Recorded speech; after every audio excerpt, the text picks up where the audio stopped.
Hi, so recently I have been talking about two things lately. One of them is talking about a dark personalities book that I've been writing, but also I've been talking about disability awareness. So, and I also talk a lot about belonging.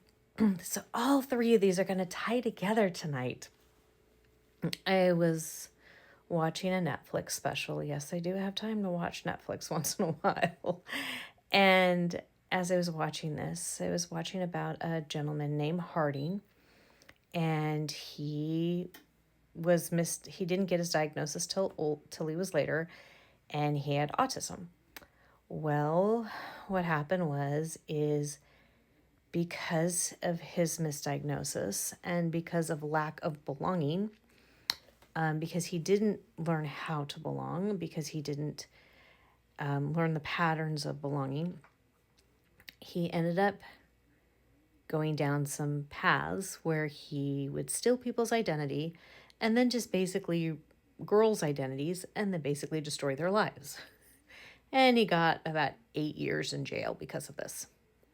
Now, there's a couple, and he tried to hide behind his disability. Now, I'm going to dissect this for a few minutes, this whole situation. First of all, we cannot blame mental health, drugs, disability for the choices we make. Okay? That's like a person blaming that they did something because of their gender or their race or because they were LGBTQ plus or because they were whatever. Okay, you can't. That okay. People make choices. You make choices. You get a hand dealt in your life, and you can choose how to work with that or how not to work with that. That's first of all. And just because you have a disability doesn't mean you're autistic doesn't mean you're going to make choices like that. Or you have a learning disability doesn't mean you're going to make choices like that. Second of all, one of the reasons why some of these things happened is because Harding didn't get the belonging he needed. He wasn't able to get the belonging. And so what happens is when you're in a situation where you are continually isolated after isolation after isolation, you're going to try and find some way to belong. And if you are so broken and so angry that no one likes you, you're either going to do one of two things. You're probably either going to shut down completely and go into like self-harming, or you're going to learn skills to get out of it and try and find belonging, or you're going to go after people. Now, in this case, Harding made the choice to go after people and harm people. And he went and harmed girls, which means that he was really struggling with the fact that girls especially were rejecting him. And I think they were girls that he liked. He found on the internet he liked, and he didn't know how to connect with them. And he felt rejected by them before he even talked to them, before he even gave them a chance. Now, there's one more point I want to make regarding this.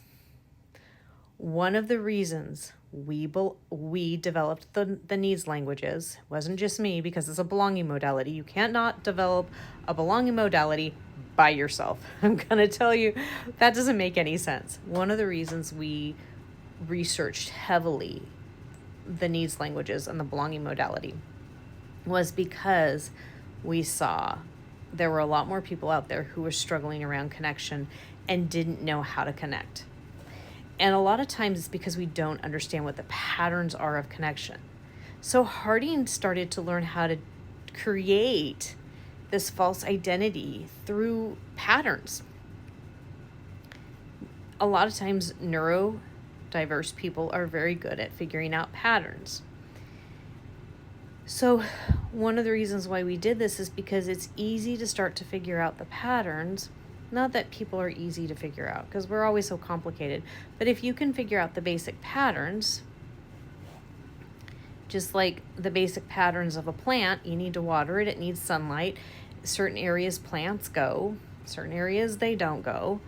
There's certain areas you put a tomato plant, and there's certain areas you don't put a tomato plant. If you want to successfully grow that, and you have to research that. You have to know what tomato plants need tomato plants. And so this is one of the reasons why we develop the needs languages, because there are patterns to what people need in belonging. And when you understand that, you can do things to prevent or make situations like this less likely to happen.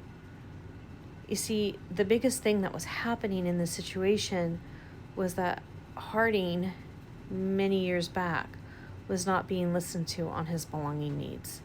And no one knew how to help him. He didn't know how to help himself. And he chose the dark personality's path. And he chose to not take responsibility. Responsibility is the ability to respond. And he was saying, I'm sorry, but he wasn't really sorry, because he would do it again if he got out, because he was using his disability or his different way of doing things as an excuse. And that is one of the key factors in dark personalities. But he is a classic case of a lot of times how dark personalities form. And this is what I'm talking about when we have to go back to the beginning.